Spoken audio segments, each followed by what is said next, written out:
एक सबसे बड़ी समस्या, हिंदुओं ने जो बच्चे पैदा करने बंद कर दिए और जो हिंदू ने झूठे नारे लगाने शुरू कर दिए कि शेर का बच्चा एक ही अच्छा। मैं अच्छी तरह से जानता हूं कि जिसके घर में एक बेटा होता है वो अपने माता पिता की लायबिलिटी बन जाता है, उनका एसेट्स नहीं होता, वो अपने माता पिता की सेवा नहीं कर सकता, उनकी रक्षा नहीं कर सकता, अपने परिवार को बचा नहीं सकता। तो मेरा हिंदुओं से केवल इतना ही कहना है कि वो अपने परिवारों को मजबूत करें, ज़्यादा से ज़्यादा बच्चे पैदा करें और एक शस्त्र जरूर रखें। ये षड्यंत्र के द्वारा शस्त्र हमारे से छिनवाए गए हैं। कोई ऐसा हिंदू होता नहीं था जो शस्त्र नहीं रखता था, चाहे शूद्र हो, चाहे वैश्य हो, चाहे ब्राह्मण हो, चाहे क्षत्रिय हो। हर हिंदू को शस्त्र रखना चाहिए और शस्त्र ऐसे रखने चाहिए जो दुश्मन से ज़्यादा अच्छे हों। अब वो कैसे रख के जाएं, क्या पॉलिसी बने, क्या सरकार से, वो तो आप लोग जानो, लेकिन मेरा संदेश बिल्कुल स्पष्ट है। अगर आज हिंदू के पास हथियार नहीं होगा तो हिंदू कुत्ते बिल्ली से भी बुरी, कीड़े मकोड़ों की मौत मरेगा और उसके लिए कोई रोने वाला भी नहीं होगा।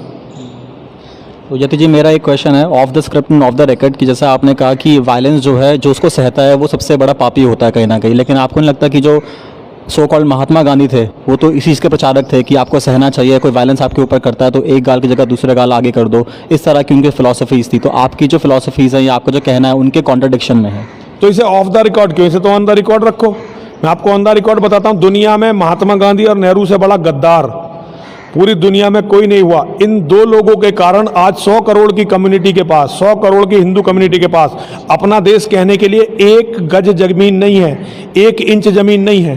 तो इन गद्दारों को तो इसे ऑफ द रिकॉर्ड की जरूरत नहीं है, तो खुल के लोगों को पता चलना चाहिए, लोगों में बोलने का साहस होना चाहिए। दिक्कत यह है कि हिंदू कभी भी सत्ताओं से बाहर नहीं निकला, सत्ताओं की गुलामी से बाहर नहीं निकला। जब इस देश में कांग्रेस का शासन था, हिंदू कांग्रेस को हिंदूवादी बताता था।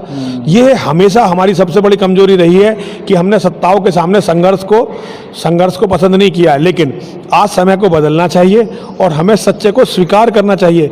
यदि हम सत्य को स्वीकार नहीं करेंगे और हम एनालिसिस नहीं करेंगे, देखिए हिस्ट्री जो है ये एक लैटिन शब्द है, हिस्टोरिया, उससे निकला है।